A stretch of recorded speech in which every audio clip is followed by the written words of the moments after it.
It's nice that we're comfortable in those silences. We just don't speak to each other for the first 5 minutes we're in the room. I've always said true friends are able to be silent on their phones together. 100%. That's the mark of a true friendship. I agree. Welcome to Basic Training, a podcast for people that need help. And a podcast for people who... Oh, God. We haven't done this in a minute. A podcast for people who post thirst traps.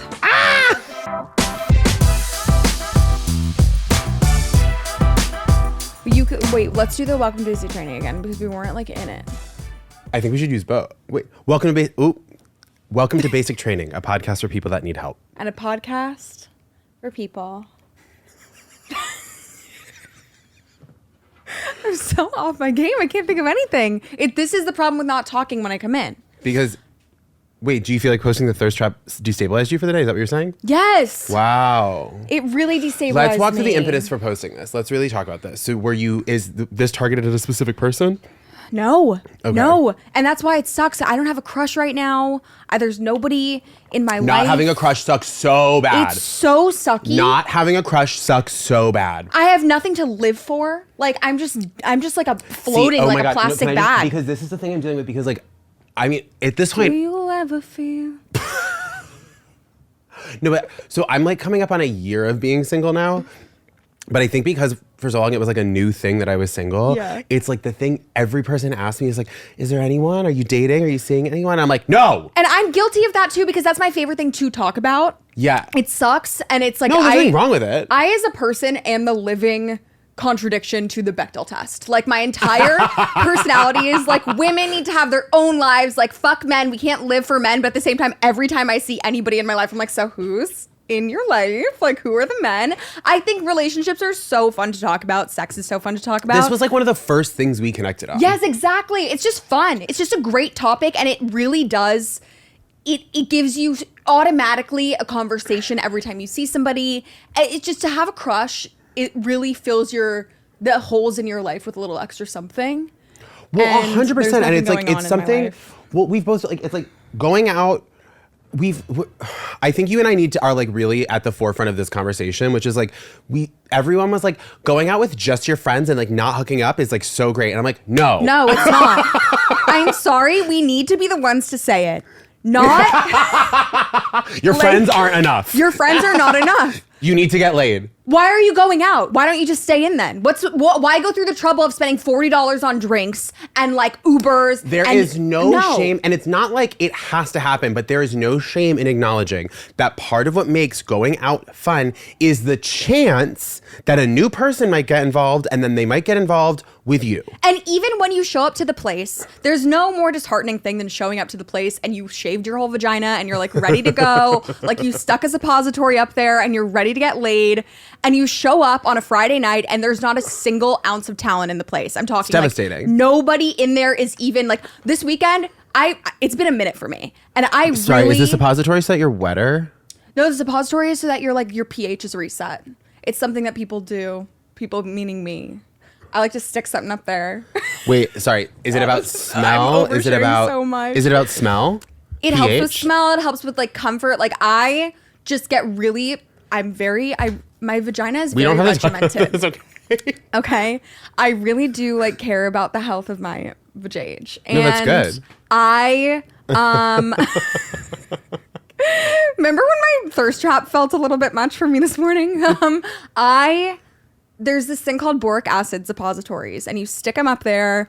I prefer to do it after my period ends. It's like a little pill. You stick it up there, you don't feel anything. Yeah. And you stick it up there before you go to bed and it just resets your pH after your period or after maybe you have sex with somebody without a condom on or with the condom on. Like I just do it after I've had sex. Get that? It just sets everything out. And sometimes before I'm going to have sex and I really want to like manifest it, I put one up there the night before because it just makes me feel like a new woman. I love that. Like I feel clean and I feel fresh. Also, if you put it in, this might be a rumor, but you put it in less than 24 hours before and somebody eats you out, they die.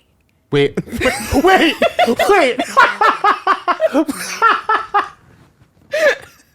So. No, wait, pause. Walk me through that again. It's poisonous if ingested. So if you put one of these in and someone goes down on you within within 24 hours, like it hasn't fully dissolved, they will full tilt die? No, I don't think cannot be true because you absorb things through your vagina. It would kill you. I think to ingest it, it's the same. A lot of it is used in rat poison. I will say that. Boric acid.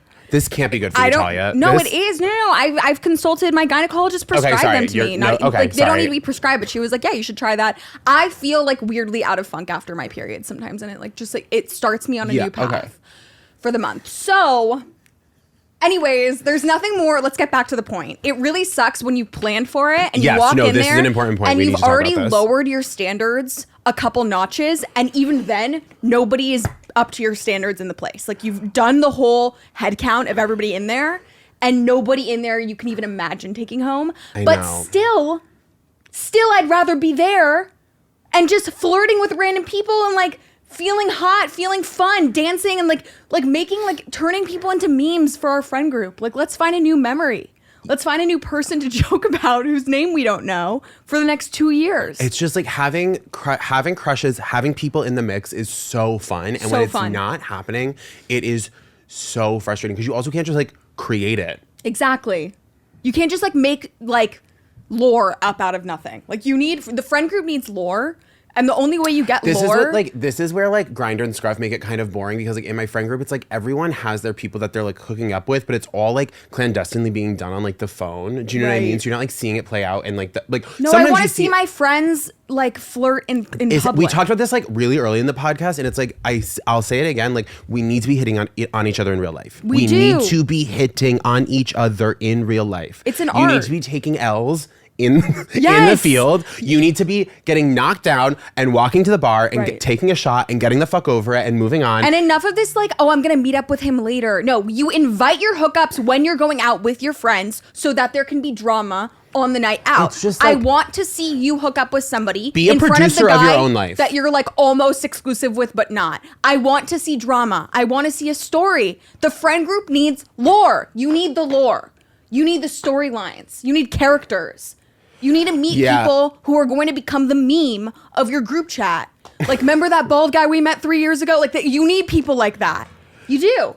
It's so funny to use that language because it's like basically just like it's like bringing it back to internet, but it's like you need to just live an interesting life. Is really all it is. Like it's not about making like content. Like it's making like it's just like having a life. Well, modern social norms and all of it depending on the internet is not conducive to an interesting life. We have to admit that. I'm the biggest fan of the internet. It's given me a career. I'm a fan of modernity. I'm a 100%. Fan of moving forward. I don't want to get rid of the internet, and that's what this conversation often becomes when we get into this. So let's make that clear. I'm not saying I want to get rid of the internet. No, it's just people are always like, oh yeah, fuck dating apps. Like they shouldn't exist. No, I get the benefits. I really do. I like the internet. But it is making our lives more boring. I spend 10 hours a day staring at a screen. We have to make an effort to put some of the drama in real life. Like all of your fights need to be not over text. We need to do this in person. 100%. But okay, what were we talking about before? I don't even remember how we got on the subject, but it was a good subject. Vaginal suppository. Well, we were talking. Oh, we were just saying how. This is all because you posted a thirst trap, and I was asking, was the impetus that you have a crush? No, I don't have a crush.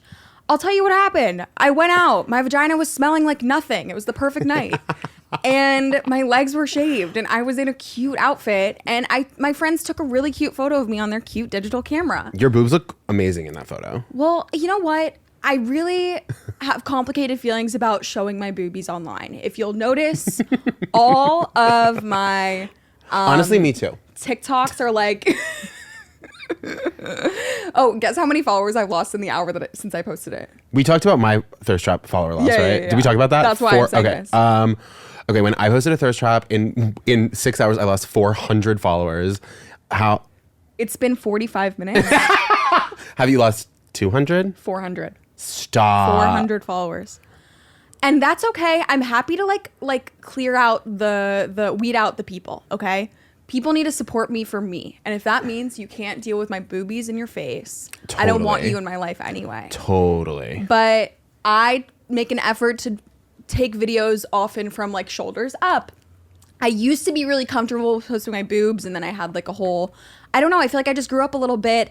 I started developing really complicated feelings about like my Instagram being like still a personal place for me or a professional place where I like connect with people, like mentor types, people like comics or people who I see as like, I don't know, family, friends, like all people that I don't want to see my tits, or even any of my really risque TikToks. And then TikTok is like a whole different land. And to me, I've like settled that in my mind as if you go visit my TikTok, you're opening yourself up to that side of me. But I'm not going to shove it in your face on Instagram. Because, right, I get that. I fully understand. You know what I mean? So well, because for both of us, it's like Instagram was something I had before I was anyone online. Exactly. And then TikTok wasn't. Like when I started doing TikTok, it very quickly became something else. And part of like being, if you're going to be a content creator, you have to come to terms with the fact that like all of your platforms are now going to be public. And you have to like stop catering to the 1,000 people who you don't want to see this side of you. I know. Like I still really like had a hard time being okay with the parents of the kids I babysit seeing this photo. The kids I babysat 6 years ago who are now in college. Like I had a really hard time with that. I have a hard time with like Michael Rappaport seeing that thirst trap of me today. Oh, I mean, like, it's freaking me out. It's very fun. Like, yeah, it's very funny to think about. I post. My like 8th grade history teacher who's gay follows me, and I'm like, I posted like a full Speedo thirst trip. Katie Couric follows me. Like that doesn't need to happen. And it's but why did I feel the need? There's also the feelings of, I hate every time a guy comments on it, which is like bound to happen. It's a picture of my tits and they're out. I mean, yeah, say it. I know, yeah. And people like, girls comment on it, my friends comment on it, I'm feeling good, I'm feeling confident. I'm like, ooh, cute. Like I want to share this photo because I feel pretty and I never dress feminine. I never feel feminine. I never post anything that makes me feel like, you know, we're all owed that moment where a couple hundred people comment that you're hot. But I want my friends to do it. And when all these guys are doing it, I suddenly feel so disgusted. Like I hate being perceived by men. So it's tough. I'm having complicated feelings about my thirst trap, and I don't even know if I'm going to keep it up.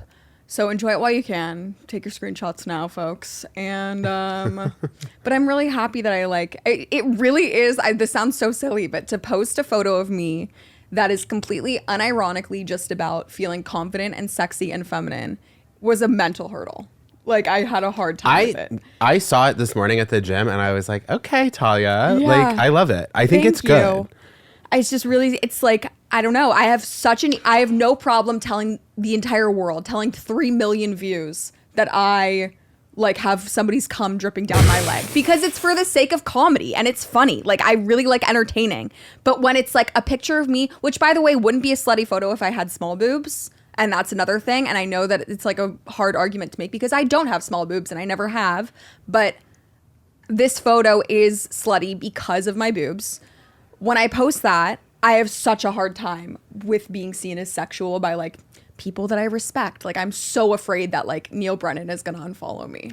No, I get that too, but it's like, but also like the longer it goes on, you're sort of like, okay, but like me being someone who sometimes wants that kind of attention or like just wants to exist in that sort of way also, like it's like I'm funny enough that when I do the comedy stuff, it's still funny. Do you know what I mean? Yeah. It's not like we're pulling the wool over people's eyes and creating this one thing that they think we are. And if they find out we're also this thing, it makes us not this. I know. You know what I have mean? to like reckon with the fact that I'm a nuanced person. And that's what the caption was meant to. When I tell people who don't know, like, I don't think I'm like, I'm not a very funny person in my personal life. Like in certain, when I was in Provincetown this summer, we had these like older gay guys over that were like friends of my friends who like, they were kind of, I don't remember the exact story of how we became friends with them. There was like these two couples who were like a couple decades older than us.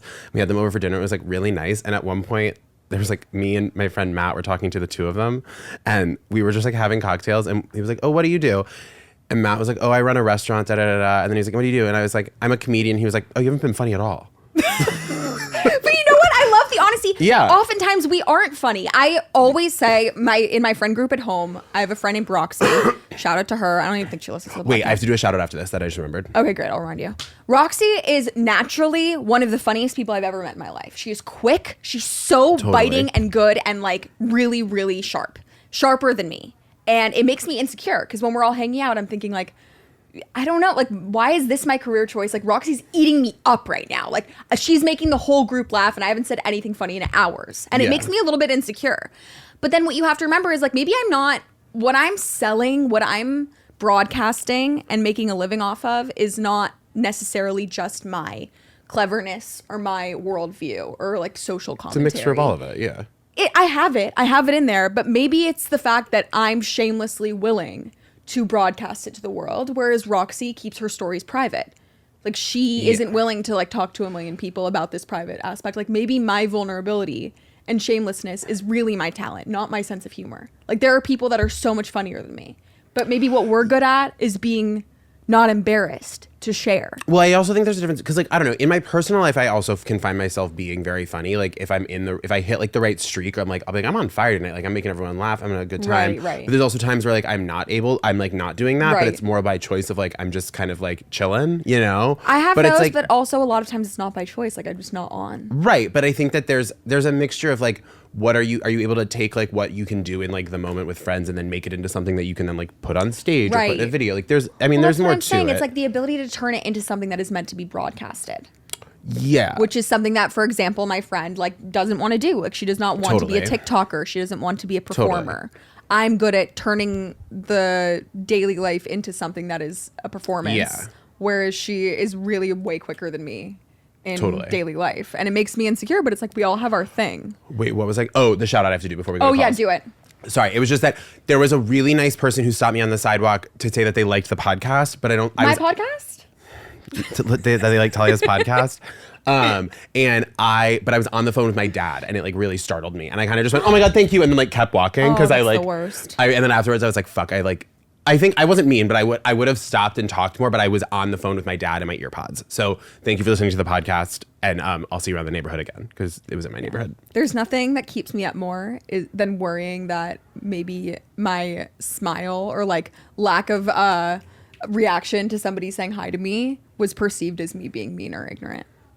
Oh, interesting. I don't think that you would come across as like mean accidentally. I don't think so either. But like, you know, sometimes like I'll lose sleep over like I was on the phone and I didn't respond quick enough, or I'll make eye contact with somebody by accident and they'll think that I'm like staring at them and judging them, but I just like was staring. Last night I was at Bernie's with my friend and there was this like very visibly straight man we were at the bar and I was like, this guy is staring at me. And I was like, he's sitting with his girlfriend. Like, this is crazy. Like, oh my God, this man, salacious.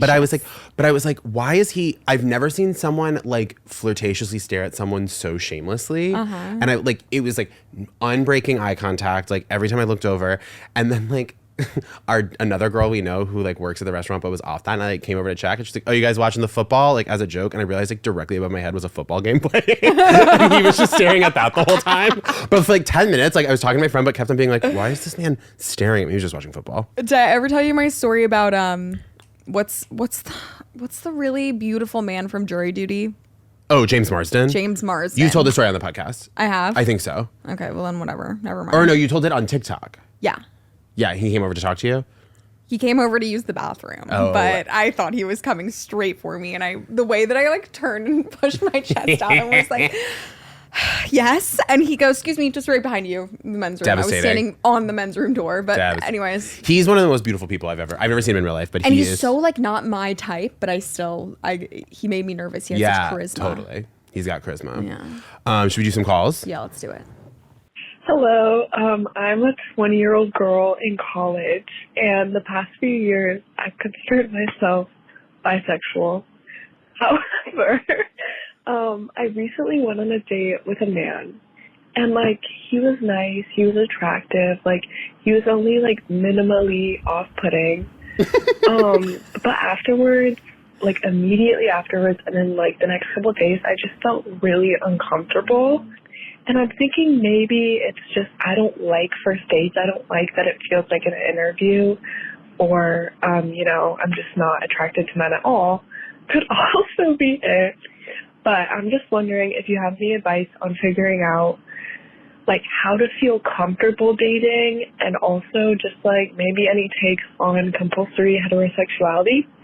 But I just thought, who better to ask than the most iconic straight woman and a gay man? So you're both wonderful, and thank you. Okay, this is one of my favorite calls we've got. Best girl ever and a guy. Did you hear what she called you, right? Biconic? Because of how I used to think you were bi. Am I biconic? I thought she said iconic. I think she said biconic as a joke because I thought you were bi for like 6 months. I don't know if she caught that. I think that a lot of people do still think that I am bi. And that's why she's asking. Iconic straight woman. than the most biconic straight. Biconic. She said biconic. Is she ironically saying like, yes, because she said biconic straight woman. She knows you're straight. Oh, right. I'm so dumb. I totally missed this. No, it's fine. I worked it through for you. Stop. Okay. What was I going to say? Oh, I just want to say this call was funny as fuck and I like her. No, she's great. Well, we like everybody who calls in. They're all like our type of people, as we've said many times. Yes. But what did she say? What did she say that was so funny? She goes, "Oh, I was only like mildly grossed out." He was minimally off-putting. He was minimally off-putting. Isn't it great when you have a date and he's only like 50% a man? Well, I'm interested because, okay, so she said she went on the date and then over the next few days started to feel uncomfortable. Is it like she's replaying the date and being like, ew? Because it's like... I think she sometimes you just get that. It's called like the ick is what we're calling it now. But I mean... Yeah. Okay. It's a hard thing to say because unfortunately... I'm not bisexual, as we've confirmed on the pod. I can't contribute much to this. Well, no, but she's just saying dating in general. But I feel like this has to do compulsory heterosexuality. Like, well, we can talk about. I guess we can, but I feel like there's two separate things she's asking about. She's asking about like general dating, how you feel comfortable dating. Yeah. Which it's like, and then I guess like thoughts on compulsory heterosexuality, which like neither of us can really speak to. I guess like I don't know like. I feel that the discomfort that you're experiencing, like you made the connection yourself. The discomfort that you're having from dating comes from the feeling of compulsory heterosexuality that you're wrestling with. Does that make sense? Like, I feel like that's where the discomfort is the fact that you feel like you need to date a guy, but you really don't like to date guys. Do you feel this feeling after you go on dates with girls? Well, it's also, I think, I wonder maybe what she's also speaking about, and this I can speak to, is like part of compulsory heterosexuality in my mind is not just like the compulsory nature of like, it's assumed that men date women and women date men, but also like the roles of that relationship and the dynamics of how the date works out and how like what like norms are, like one person pays, like like all these different things. And maybe like when you're bi, you have like dates with women and then you also have dates with men, and the male dates are going to feel much more like structured because there is this like societal script for what happens in them. But it's also like as a gay man, like I feel like there are some times where I've gone on dates with guys where it is like, oh, you still map dates and relationships onto heterosexual traditions. Right. You know? And like, that's like a thing when you're dating that you have to reckon with is like, oh, like, I don't know, like for me, like when I'm on a dating app, if someone says that they're like very anti non-monogamy, it's like, I'm like, oh, then I don't think we're a match. Not because I absolutely couldn't do monogamy, but the fact that you're very judgmental of non-monogamy at all is indicative that we think about relationships differently. Do you know what I mean? That's a perfect example. I'm very judgmental about non-monogamy. Right. So you and I are but I'm also straight, and I've only ever seen myself in relationships like in the future as heterosexual ones. So I only think in those terms. Right. And so maybe that's what you're kind of stuck in. Yeah, I guess it's like, I would say my advice would be like, I think that like I think you just gotta date a bunch, like date a lot. Yeah. A lot of girls, a lot of guys, a lot of theys. And like, I think just like, because the more you do that, the more you'll figure out what you like. And then the more you can parse out like, what is me being uncomfortable because I'm new to dating and what is like uncomfortable because I dislike this, you know? Yeah. That's kind of my thought. I kind of agree with you. Because I think it's like what you're working through is what are you like doing or assuming because of compulsory heterosexuality, and what are you doing because you want to do it? And I think the only way you can figure that out is by doing a lot of different things. Amen. But my only thing, I guess, I like the advice of just keep dating. It's a very hard feeling to grapple with, the feeling of like being grossed out after a date and like not being able to even think about it anymore. Like having the ick that hard, that discomfort. I don't think that you should keep dating that person. Oh, no. I don't think you should go on another date with that person. I think that it's not like what we're saying about how this is tied in with your heterosexual sort of dynamic tendencies, like way of thinking. We're not saying that like this guy, this guy made you more uncomfortable than other dates for a reason. Does that make sense? It's not just because of the way that you're thinking. It also has to do with the guy. Okay, I think I found myself there. A lot of big words this time. But what? No, but this is like a hard one, but I think we did it. Where did I? Yeah, I think we did No, it. I think we got somewhere. I think we got it. And if we didn't, call back and we'll double down. We'll double down. Yeah, that was a hard one. But I liked it. I like to be challenged. I just hate that feeling of discomfort, but it has to do with the guy. At least partially. Yeah. Hi, Talia and Jake. I am a big fan of the podcast, and I just wanted to get some advice from you guys. So basically, I am a young gay kid. Sorry, I just saw the title of this call and I'm already having a panic attack. Oh no. Sorry, he sounds so sweet. Go. Okay. In my high school, and I'm the only one really. So I have one really close friend, and I have this friend group, and I feel like I'm being dropped a little bit. And every few weeks they have big parties without me, and it's just, I don't even know. But I feel like Jake can help with this because he might be able to relate more. But yeah. So just being a guy and having really only girlfriends, what is your experience with that? And what can I do really? Thanks so much. Love the pod. And yeah, bye. Okay, I've never loved a caller more. I feel so much deep love for this child. This is a visual episode because you have to see our faces. I'm unwell. We just okay, but I do have so much to say. And in a weird way, it ties back to what we were talking about at the top of this episode. Okay. I think because it's I think that I was also I was very, very fortunate in high school to have a gay best friend, which was very, very fortunate being from a small town that there was another gay guy who was my best friend. But he was a little bit older than me. So for the last 2 or 3 years of high school, he had already graduated. Mm-hmm. So I did still, within my high school friend group, it was all girls. And I think that's a really common experience. And it sucks because a lot of times it's you want to feel like one of that friend group, but also you aren't in a certain way. Not that you're not part of the friend group, but you're not the exact same as everyone else, right? You're still not a girl. Right, you're not a girl. Right? And so one thing that I think comes up is if the girls want to have a party and invite the straight boys over and maybe some stuff happens, you kind of fuck that mix up a little bit, especially, or they'll think you're going to fuck that mix up because everyone's closed-minded and immature and you start to get left behind. I know I really felt this way more so in college, freshman and sophomore year, or not sophomore because I was abroad then, but freshman year of college, I realized there are certain spaces where the girls I'm friends with don't want me to come because it's about flirting with boys and a gay guy there will make the boys uncomfortable or will fuck up the dynamic or someone's gonna end up getting saddled with me because there's no guy for me to go off with. Right. Do you know what I mean? And it fucking sucks. And I think that the older I've gotten, the more I've come to realize that it's why it's so important to make queer friends. And that's easier said than done. But I think do you know what my advice is to this sweet angel who I love so much? Tell. Recontextualize this in your mind. You're not getting pushed out of this friend group.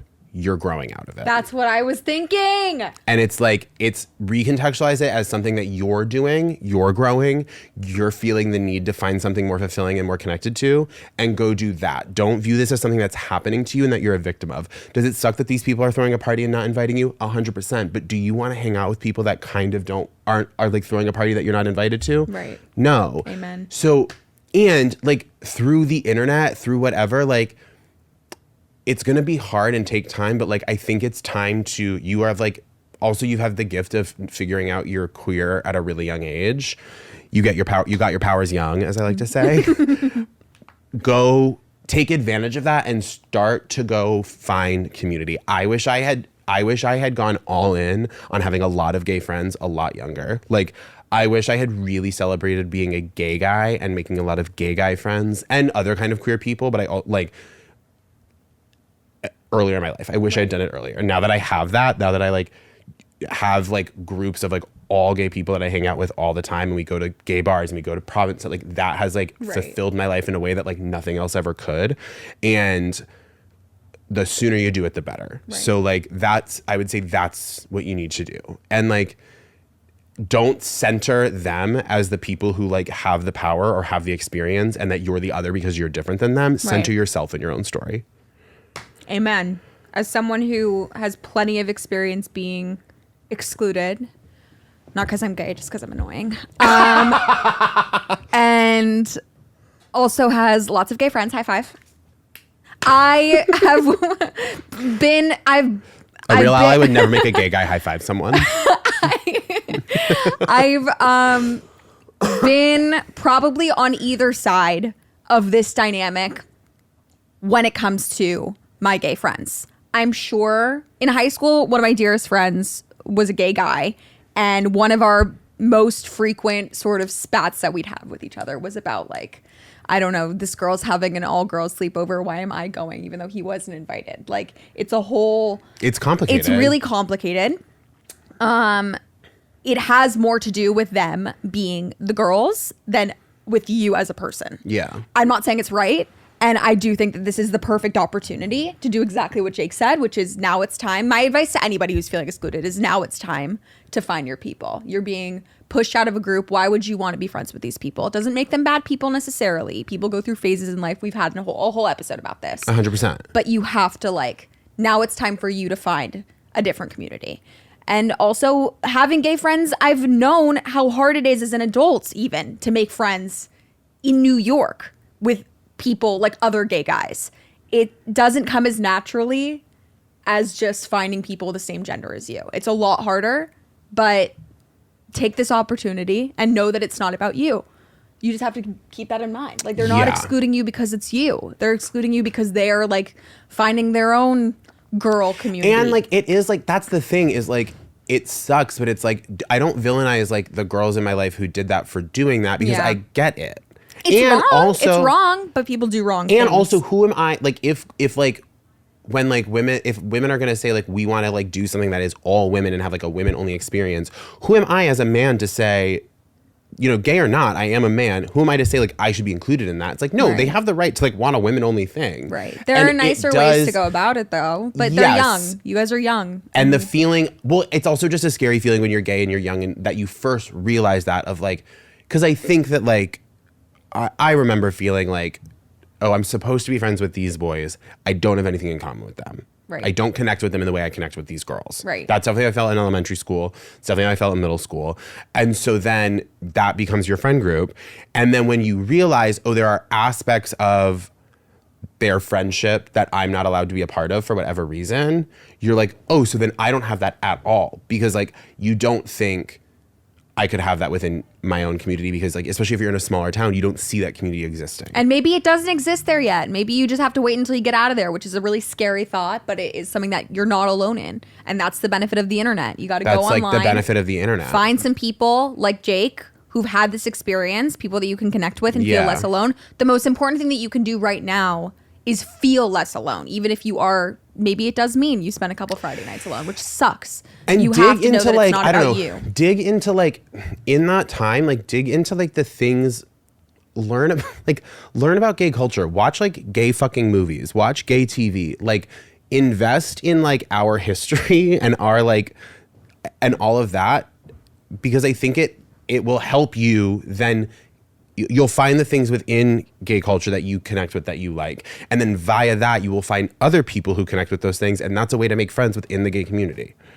Amen. But I'm sorry, like, it's no matter how much progress we make, like, it is hard being gay and a teenager. Like, it just is. And that is, like, the reality of it. Right. But it's the best thing that's ever going to happen to you also, FYI. Beautiful.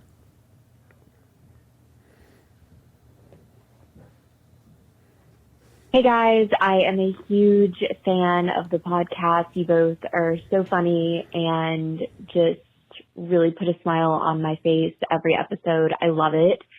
I'm calling in because I am a fellow New Yorker, and I've been living in New York for a little over 2 years now.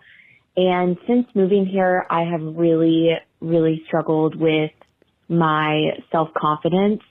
I gained some weight since moving here, and I really struggle because I work in fashion and I'm also in the influencer and creator space. This is my first time living in a city like this where there are thousands of other girls doing the same thing that I am, and I've really noticed myself comparing myself a lot more, but also just really getting down on myself. And it's hard because I'm from Atlanta. I'm from a bigger city as well, but I really never experienced this extent of comparison and negative self-talk since moving to the city. So yeah, I just wanted to see if you guys had any advice as to like how to get yourself out of your head. It's really just affecting my ability to feel comfortable going up and talking to guys, hooking up with guys, meeting guys, but also friendships as well. I feel like I'm just kind of a little bit of a shell of myself. And I don't really feel like I am exuding that confidence that I used to, since having moved and since I've been living in New York. So really appreciate any advice you guys have and love you guys. Oof, that's a toughie. Did I get drunk and call in and forget? I'm 100% serious, and I don't say this to everybody. I think you should DM me and we should go out. We should have fun, or sit in my apartment and just chit chat. Because boy, oh boy, are we in alignment. Really? Even in terms of jobs and, being in a community filled with people who do similar jobs all of a sudden, and being in New York for 2 years exactly. And I don't know. Yeah. When she said 2 years, I was like, wait, is that how long you've been here? Mm-hmm. And I'm very fortunate in that before moving to New York at 22, 23, I had never seriously struggled with anxiety or depression or any type of self-talk, like period, end of story. Really? I didn't have an internal monologue. I never heard my own voice in my head. And have you seen that thing on Twitter that's like, do you think like with an internal monologue? Yeah, but I've never heard of someone who changed from not having one to having one. I suddenly do, but it's not that every thought I have is now verbal. Verbal. But my negative thoughts have developed a verbal voice in a way that I never had before. And when people would say, I'd see Talia. In movies, the feeling when the protagonist would have a negative voice in their head say oh, you idiot, what are you doing? Yeah. I thought that was for dramatic effect in the movie. I thought that was to convey a certain feeling. I didn't think that anybody ever experienced that. And then I moved here and my mental health kind of took a bit of a nosedive, and I started hearing. Immediately? No, not immediately. Okay. It took some time. I think that the seasonal depression did contribute, though. It was my first time living in a cold environment. I think that it made a difference. But I heard myself in my head for the first time probably ever saying things like, oh, you're such an idiot. Why would you do that? Why would you say that? And so I understand more than ever at this time in my life how changing your environment actually is a much bigger internal change than I thought that it could ever be. And when people say that they became a different person because they moved somewhere, I always thought that was a good thing. Oh, you've grown, you've changed, you've developed a new. I never considered that moving somewhere could have such an effect on you. So do you like New York? I've never liked anything more than New York, which is so. and people are going to feel confused hearing that. Trust me, I feel very confused That's too. okay. But it doesn't mean I want to leave. I don't think it's necessarily New York that did it to me. I think that it's a shift in my life. Well, leaving college also, like that period of time, entering the part of your life where it's like there's no more bumper rails up in terms of like what the path is or like what you're going to do, that creates, I mean, like my first year in New York for sure, and probably my first like 2 or 3 years were miserable. It doesn't help that we decided to take jobs where and this caller too. Yeah, our income, I'm sure in a similar way. I mean, your job is creative, so it relies on you being in a certain headspace. That's one type of pressure that I experience as well. But for myself and for you, our jobs rely on the better part of our audiences regarding us fondly and respecting us. Yeah, I mean, that wasn't my situation when I first moved here, but like to wake up in an apartment that is paid for by the fact that the better part of 1 million people still like me is a little bit not That's conducive really to a healthy mindset.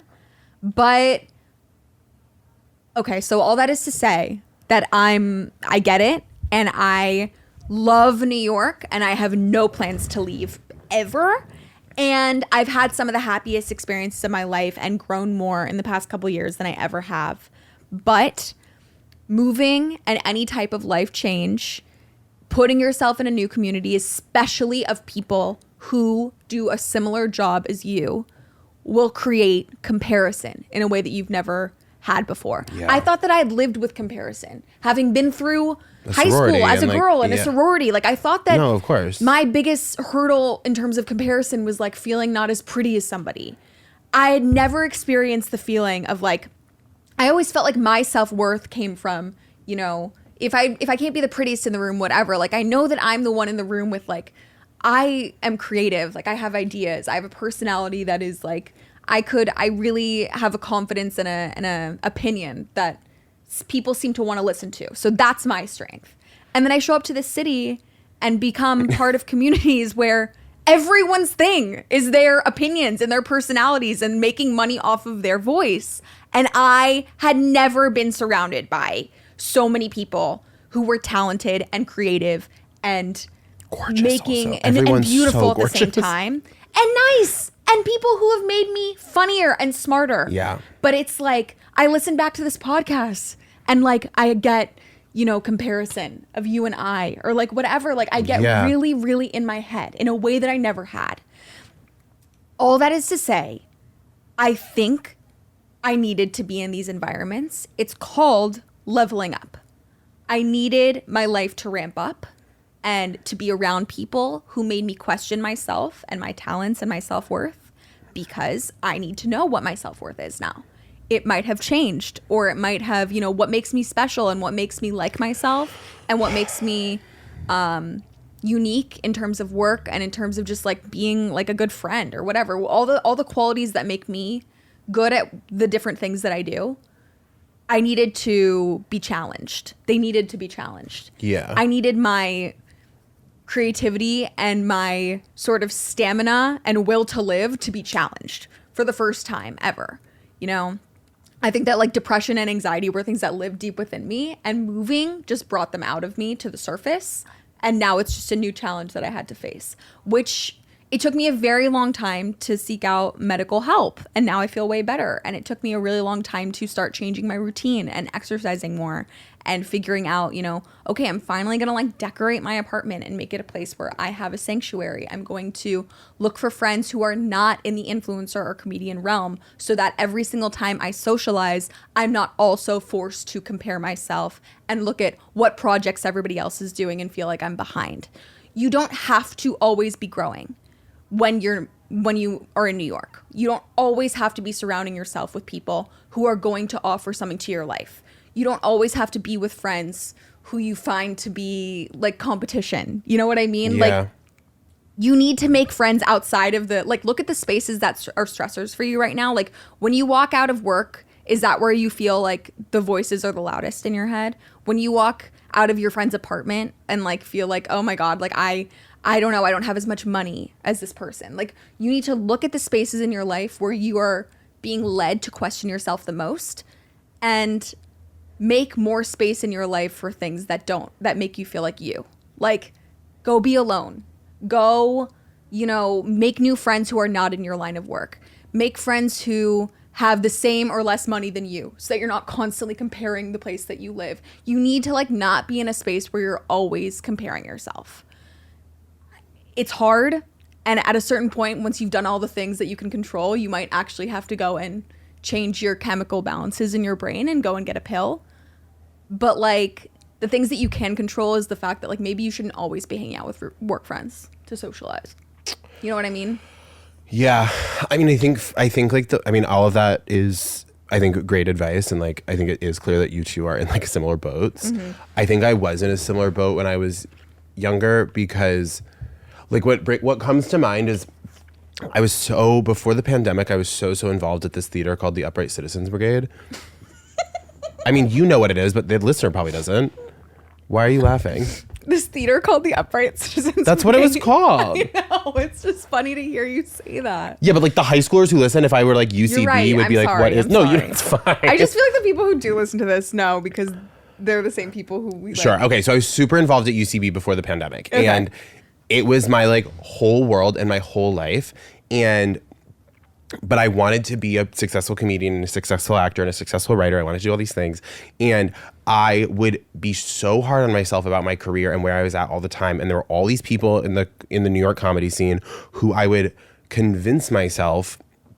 I would like look at them and see their Instagram and I'd be like, oh, they probably think this about me. They probably think that about me. Like a lot of my negative self-talk was not so much me saying things to myself. It was me telling myself what other people thought about me. Yeah. Right. So I'd be like, that person probably thinks I'm not funny. That person probably thinks I'm a loser because I do X, Y, and Z. I think about that all the time. After the pandemic, like my life was very different. My career changed. I started to meet all these people and they either liked me or did not know who the fuck I was, which is fine because I had for years thought like they had an opinion of me. They were looking at my Instagram. They weren't. No one's thinking about you. And that's the biggest trick that New York plays on you when you move here is you're being perceived because there's thousands of people around that all have opinions and all have these things. And you're seeing more people in an hour a day than you used to see in a month of your life. You feel like you're being perceived and you feel like everyone has a thought, everyone has an opinion on you. And so then you feel like you need to level up and become this person or you're being judged at every single pass and every single moment for what you're doing. No one fucking cares. Right. No one cares. Even like you with like however many followers you have. People aren't thinking about me that much. When people see you, they might like your video, but when they're not seeing your videos, they're not thinking about you. Right. You know what I mean? And that's how it works. And the longer you go through your life, the longer you go on, the more and more that becomes abundantly clear that like, oh, all these negative things think people think about me, all these negative things I'm worried about, it's in my head and no one else's. So let me stop. Well, that's why I say that maybe the people that you hang out with all day long should not be the people that make you feel this way. And it doesn't mean it's their fault or that they're bad friends to have. It's great to surround yourself with people who are constantly making you feel like you need to level up. Like the reason I moved to New York because I got a job out here. It was the end of my college career and the beginning of comedy or entertainment or whatever you want to call it.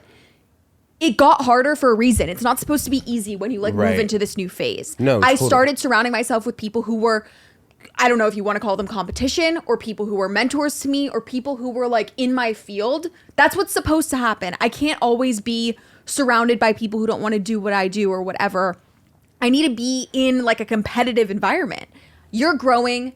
You're becoming a different person right now. These are growing pains. I really do feel that way. But you don't constantly need to be growing. You don't constantly need to be around people who you're thinking about work or you're thinking about money or you're thinking about, I'm not as happy as this person. Like go find somebody who has nothing to do. Go join a club that has nothing to do with your career. Go play, join like volleyball. Yeah, join volleyball, join something like that. Like join a ceramics class. Like go meet some people who have nothing to do with your day-to-day life. Yeah, go do something that like people you might think is like lame, but that you like. Right, exactly. Like go and relax. And if that means being alone, like for me, I personally, the only way that I can wind down, socializing for a lot of people is a way to wind down, like being around people that make them feel calm.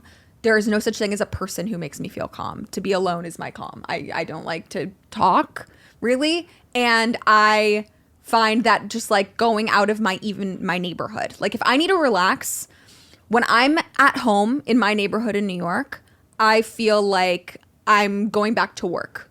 Like I'm in my zone. Like my home is my office. Maybe that's not such a healthy thing. I'm trying to work on making my home, as I said, feel more like home. That's another thing that you could explore. But my area, the place where I spend my day-to-day life feels like my office. That's the area of the city where I'm in that headspace and I feel like, I'm stressed. I'm constantly like thinking, why are you not creating content right now? Why are you not writing right now? Why are you not, going to a show right now to meet some people? Right. Like whenever I'm in these like this square mile of New York City, if I go all the way uptown to like the top of Central Park, I really do. It does get quieter. And I do feel like... I mean, it's also a quieter part of town. It is a quieter part of town. And that's, but I feel like, I'm away from people my age for a second. I'm like away. Like I need to be away from the young people. I need to like go, I don't know, I'll go to like the Upper West Side and just be like, I needed to spend 2 hours here and not write, not work, not do anything. Just go there. Yeah, you're actually touching on something so important because that's the other thing about New York is that like you think New York's making you feel this way, but the tiny little pocket of New York that you're existing in is what's making you feel this way. Yes. And there are hundreds of other pockets of New York that will not make you feel that way. You need to find a little serenity. So real. You need to like find somewhere where you don't go to sleep or work. Like you need to go somewhere where you don't know anybody. That's kind of what I was trying to touch on with the UCB thing is like when I was at UCB, like my whole life was that. I was there 5 nights a week. And like when I wasn't there, I was thinking about it. And like when I was seeing other friends who weren't a part of it, I was talking about it. Yeah. And it was like, it made it my whole world. Now, because that's gone and I have a comedy career, but it really feels more like, it's like, it is a huge, huge, huge part of my life. But then I have my friends who aren't comedians. So it's like, I go to work, I do work. And then I go see my friends and we talk about, maybe we all talk about work, but like it's a shared thing. We're all talking about our different jobs. And then we also talk about like our lives, Right. And it has made it feel much more normal and healthy. Yeah. And also what happens then is, because the reality of the situation is like, and this is true for you, and I don't really know exactly how this caller's career exactly works, but like I think in the large part it is still true. No one's your competition because no one else is doing what you're doing. Exactly. You know what I mean? But that's a very hard when your mindset, you've programmed yourself for a certain number of months. You've been in the mindset of feeling like you're bad at everything. No, I know. You're telling yourself that. Every single person, and not just people in your career, but every single person your age, every single girl you meet, everything feels like a competition. Yeah. Because you feel like you're failing all the time. Yeah. And everyone else to you is the winners of a game that nobody's in. It's just what Jake was saying. You have made yourself feel like a loser in a game that nobody else knows is being played. Yeah. Nobody is playing this game in your head. You are the only person who has created this world. Yeah. Your perception of yourself is not what people think of you. I'm saying this, I'm not at a place where I fully believe it. I still have a really hard time convincing myself that every thought that I have is not objectively true about myself. Yeah. But that's why, you have to try a couple different things. And these are the things that are in your control. Changing your environment, changing who you're hanging out with, and just creating some sort of like balance or routine in your life that doesn't make it revolve around the thing that makes you most insecure. But after that, it still might not get easier. Like just going for a walk 1 hour a day in the brisk air does not help. And I really hate the advice that like, just change up your environment and you'll feel better. Sometimes it's a chemical issue. And sometimes you really are just going through a year where it's tough and it's the wrong combination of things. You know what I mean? Yeah. Mine was set off by a really traumatic death. And ever since then, I have not been myself, and it's going to take a very long time. And it becomes like a domino effect. And I have to rebuild myself again. But we all go in phases of our life, and it's okay to have a phase of your life that is darker. You're doing a lot of growing right now. As I said, this has been a darker phase of my life, but I've also made more friends, done more in my career. I've felt more in touch with my creativity and grown more than I ever have, but I've been less happy than I've ever been. There's a certain point where it's like, yeah, you can go to therapy. For me personally, therapy isn't really my thing. It doesn't really help me as much as I felt that like changing my medication does. Like I went on Lexapro. I'm already feeling a lot better. You change your diet, you change your sleep patterns.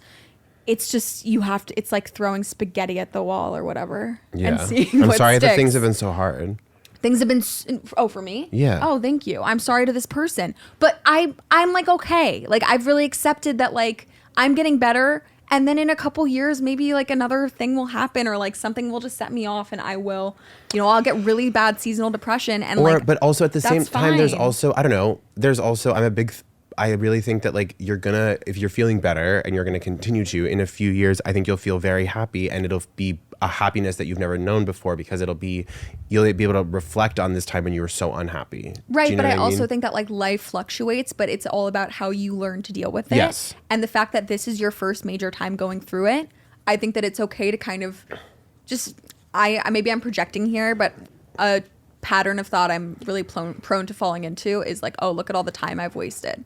But you have to look back and be like, no, this was like my sad 2 years, my dark 2 years, but look at how far I've come and how much I've done and how much I've grown. Like a depression year is not time wasted. No. You're going to have a couple, and every time you do, it's going to be a lot easier to overcome it. And you're going to learn new tools, just like what we just shared, with things that you can control in order to get out of it. Absolutely. But you're always going to have like dark seasons. There's always going to be seasons of your life that are not great. You're going to get better with them, but this is the first one. And you're not, like most people, you feel so alone, and that's how they're kind of designed to feel. Everyone's had it. And you and I are so lucky that the first time we're really experiencing the trenches is when we're in our 20s and like we have friends and people around us and we're okay. Yeah. You know what I mean? So it's just, you're having a shitty time, and these are the things that you can control, but also like this is not time wasted. This is just a dark time and it's going to end. 100%. And you're going to get better at handling it. That was beautiful, Talia. You're beautiful. Oh, use your finger to unlock it. Okay. Okay, we did it. This has been basic training. Should we say how many people unfollowed me in the past hour? Wait, that's fun. Here we go. 1, 2, 3, 200 more. Shut the fuck up. 600 followers? 600 people unfollowed me today. Okay, when I posted it 2 hours ago. Wait, but I'll tell you this. I lost 400 when I posted my thirst trap, and then I gained them back over like a month. Yeah, it's like, followers come back. It's also like, oh my God, why does everyone hate my boobs? I think that it's 600 girls who were so like intimidated by how hot you are. They're like, I can't handle this. It's actually for my wellness that I have to unfollow her so I don't see someone with people who decided that I'm not worthy of being taken seriously anymore. I think I'm right. That's actually literally not what it is. See what I'm doing? Yeah. Anonymous girl who called in. See what I'm doing? I'm convincing myself that because I posted a picture of my titties, nobody will ever see me as smart and funny again. Then that's you got to cut out this true. black and white thinking. That's just not true. Even though the proof says otherwise, though. No, but I did lose 1,000 followers almost. No, okay, no, but okay, but that doesn't mean they followed you because they don't respect you. It means that they don't like boobs. No, that's just not what it means. How many likes does the post have? How many likes does the post have? 7,000. That's a huge number of people that liked it. Do you see how you're focusing on like a smaller number of negative than like the larger number of positive? I just get so nervous. Should I delete it? No. I just feel like a skank. And one of the dads of the kids I babysat made a joke to me today. I think not a creepy one, just like oh, look at you. Okay, I think now I'm like, I feel bad. I think just leave it up. I made everyone uncomfortable. You didn't make anyone uncomfortable. I hope my parents don't see it. It's gonna be fine. This has been Basic Training. If you want to call in, the number is 929-269-4960. All the calls are amazing. Talia's going to keep the post up, and it's uncomfortable, but we're watching her grow. Yes, growth is important. I'm going to post my bare ass on Instagram tomorrow. It'll make me look better. Okay, bye. Bye, guys.